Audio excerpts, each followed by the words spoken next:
Guys, that'll be the end of the video. Make sure you like, subscribe. Make sure you like for 69 years of good luck.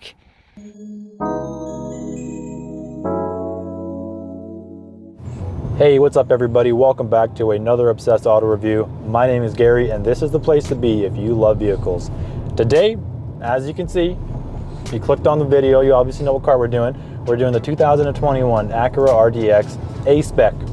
Now before we get going on this car, big thank you to Silver Hill Acura for letting us borrow this vehicle. Without them, this video wouldn't have been possible. If you're interested in this or any other Acuras and you're in the Calgary area, the link is in the description below. So, the RDX. You know, it's one of my favorite compact crossovers, I'm not gonna lie to you. This review might be a little biased because of how big of an Acura fan I am, but I'm gonna point out and be real with you no matter what.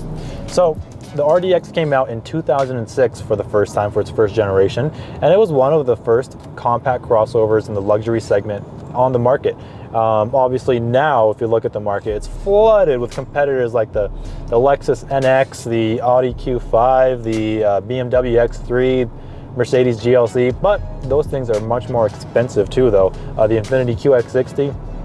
When Acura did that redesign for the third generation, which we're in 2018 or 2017 for a 2018 model, they made a huge change. They based it all off of the precision concept, which is beautiful.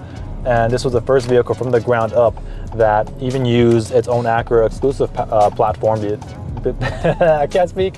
But before that, the first two generations, the platform used for the RDX was shared with a CR-V. All right, guys, so we're gonna start off with what's under the hood. This is the most exciting part, one of the most exciting part about this SUV.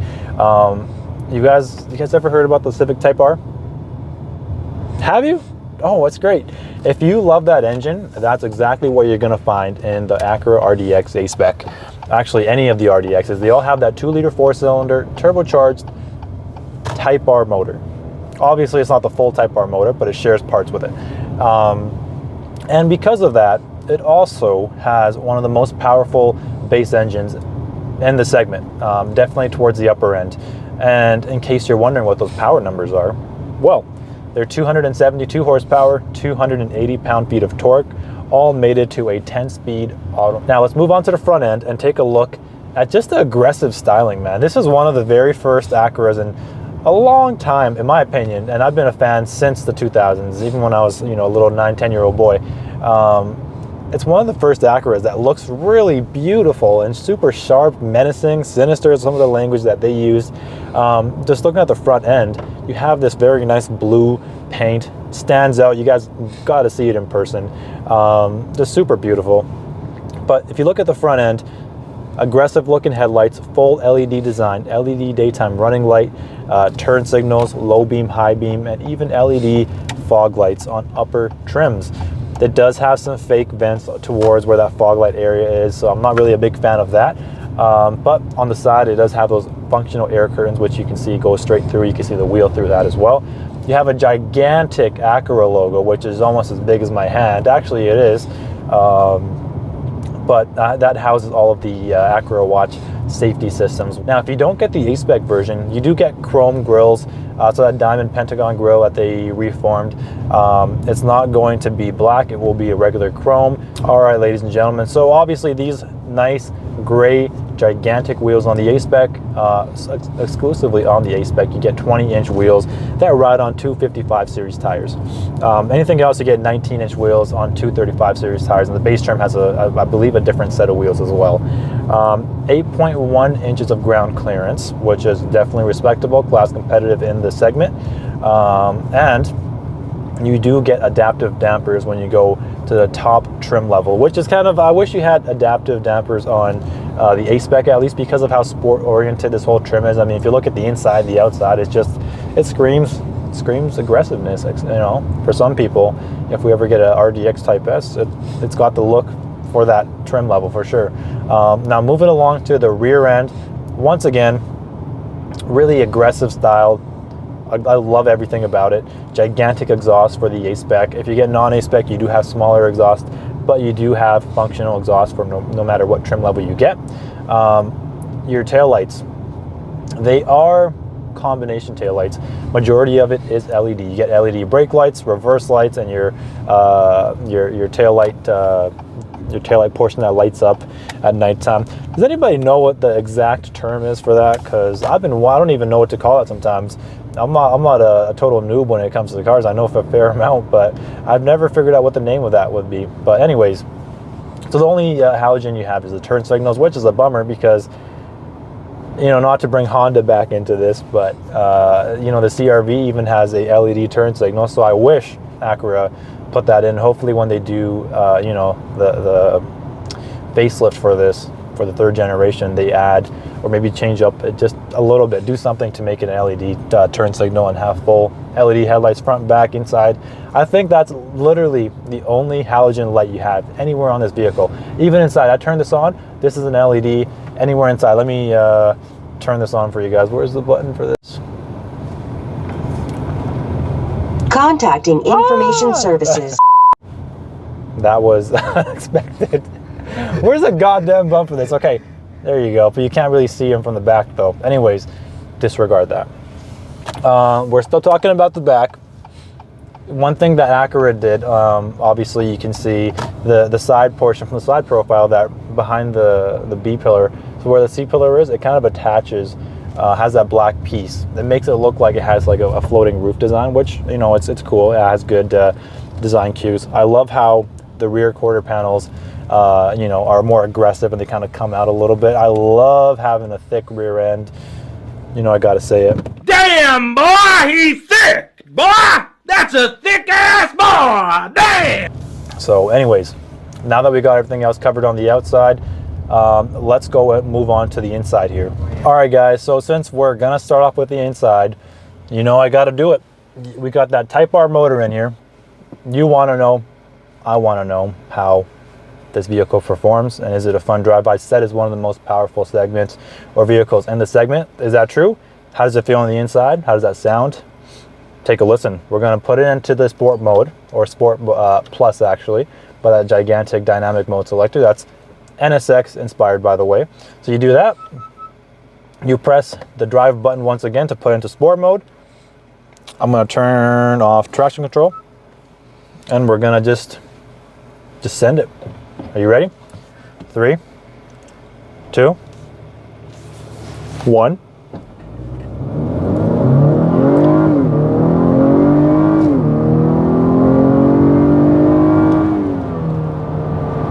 Wow. Even the camera's shaking a little bit there. Oh, it's raining outside too. This thing is so fast, the clouds gathered up and it's gonna rain. I'm just kidding.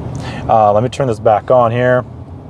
Anyways, guys, you obviously saw that. I'm gonna put it back into comfort mode here so it's not high revving. So when you do, actually, let me talk about the driving dynamics before I move on. It is a super fun vehicle to drive. It sounds great when you're accelerating. It handles really well too. You know, I have an Accord that I drive, the first video that I have that you guys have been watching. If you haven't, go check it out. But it's just, this handles better than my Accord does. My Accord's just an LX sedan, but you know, this is an SUV we're talking about. It handles really nicely, and the driving dynamics is just great. I'm excited to see what further Acura performance vehicles do feel like. And this isn't even performance or like based, it's just, you know, sporty looking, but it's a really fun drive. Now let me get going with the interior here. So first of all, I'm gonna talk about these seats. These seats are great. You have an option of either black leather, or you can get red leather with certain colors on the outside. That's one thing I really don't like of how Acura does that. I hate how you can only get the red interior with certain colors. I wish it was available with any color and you could choose what you want to get. But other than that, you know, the seats themselves, the red and black colors are all great. The leather is really soft. The seats are super comfortable. This one, you can see it has this nice, you know, white/grayish piping that goes around all the seats. The A-Spec level trim levels have Alcantara inserts that go on all of the seats, and it just adds a little bit more of a cool, you know, premium feel to it, which is great. Moving on to the steering wheel, perforated leather where you grab them, authentic stitching all along, leather on top, leather on bottom. You have these metal paddle shifters, which, man, when Acura redesigned this, they said, hey, if we're going to be serious about competing, we're going to have to use authentic materials and actually compete. That's what our competitors do. And they started doing it. They have authentic materials like these metal speaker cover grills that you see, and they're beautiful to look at. Even where your door handle area is, that's all authentic, you know, metal trim. If you don't get A-Spec levels, you get this wood trim, which it looks beautiful too. It's open pore, matte finish, open pore, wood grain, and that's awesome too. Anyways, I was talking about the steering wheel. It has a nice circular airbag cover. I think it looks phenomenal. I've always been a fan of circular airbag covers. I think it just looks better, in my opinion. Obviously, if you like square or weird shapes, like I'm not going to say I don't want any hate, but anyways, I like this. The buttons are simply laid out. Nothing looks too cluttered or confusing. You have a little A-Spec badge. The gauges, you have a 7-inch screen in between those two analog gauges, right? You have first of all, the A-Spec, you get the silver gauges. Anything else, you get a different color. I think it's a black one. But these look beautiful, man. Even at nighttime, it reminds me of the RSX Type S from way back in the days, the early 2000s. They look great. You have a plethora of options to go through in the center 7-inch. You know, one thing that was super controversial when this thing came out was this infotainment system. Now, let me tell you this before I talk about this. This was my first time using that infotainment system. I had no previous experience, no uses before. I never had any. I've watched videos about it, but I never practiced actually using it. And guys, I had it figured out in under like 5 minutes. Like, it's really simple. You know, it's a Acura calls it a true. I think they call it a one-to-one touch precision pad. I know I'm butchering it. Let me know in the comments what it really is. Anyways, it's super simple to use, right? Like, if I want to go to top left, that's where the navigation is. Just press it and it automatically shows you where you're touching. And if that's not what you want to do, just scroll over. It kind of works almost like a touchpad. I'm not going to lie, even though they say it's not one. But it's super simple to use. Oh, this is what I want to select, and just push down on the button. It's, you know, a nice clicky feel. And it's super simple. You have a home button, you have a back button, and on the other side of your screen, you have 3 different options of your maps, your clock, just options like that. One thing that is also pretty cool is actually the gauges. When you turn off the vehicle, it has a nice little sound, and also when you turn them on, it just has different, like, it has a different chime to it, which I've never heard in other Acura or Honda products.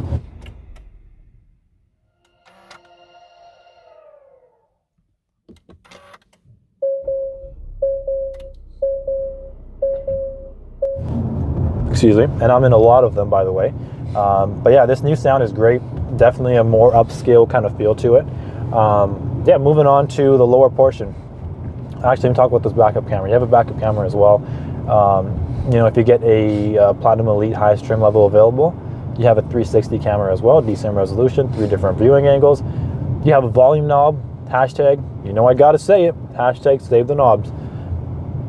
That's the only knob you have though for HVAC controls and audio. You have your volume knob, no tuning knob, and then for your HVAC controls, you have these buttons you gotta push in for your temperature lowering and upper increasing selection. You have your push button selectors, and that's just gonna be going forward. Every Acura model is gonna have that, and maybe they'll do revisions to it, but it is what it is. It's raining, automatic wipers are activating without even me touching them. Anyways, so this floating center console design that you have, it's in the RDX as well. Because it's got the room, you have the upper portion, and then right below it you have a nice storage area with some power outlets available as well. You move on to where the cup holder area is slash your armrest. Yeah, this beautiful cover for your cup holders. It just looks, you just want to look at it. Like, if it's not this, it's going to be wood, and it's awesome to see.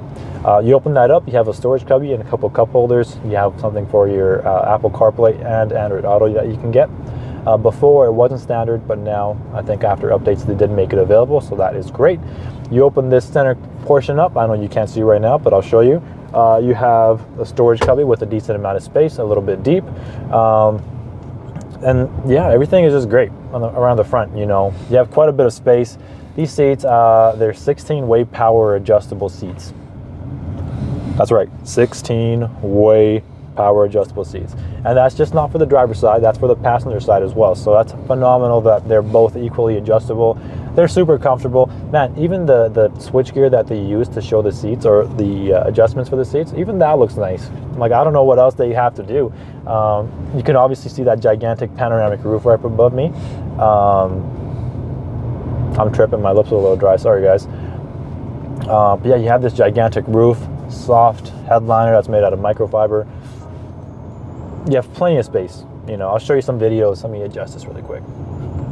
I'll show you some videos of how I look like in the back there, with, you know, space-wise. But you have, yeah, lots of space. Up front, I'm super comfortable. Out back, I'll show you that.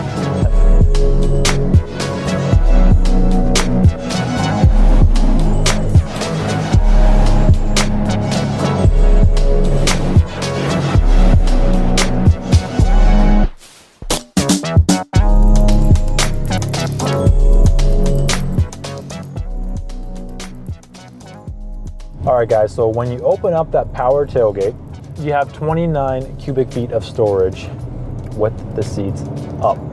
You put that second row down, you get a gigantic 58.9 cubic feet of storage. That's a lot of space, guys. You know, this is technically considered a compact crossover in the luxury segment. And you get a decent amount of space, and people get it for that reason, right? Lots and lots of amenities that this RDX offers. I just think it's a phenomenal, you know, vehicle. Just to drive, it looks great, it's comfortable. I think we've covered everything here. I love it. I can't get enough of this SUV. And if it's not on your list of compact crossovers, if that's what you're looking for, I would highly encourage you to at least go and test drive one and just check it out wherever your local Acura dealer is, because it's worth it. It definitely is worth it. The sales numbers don't lie.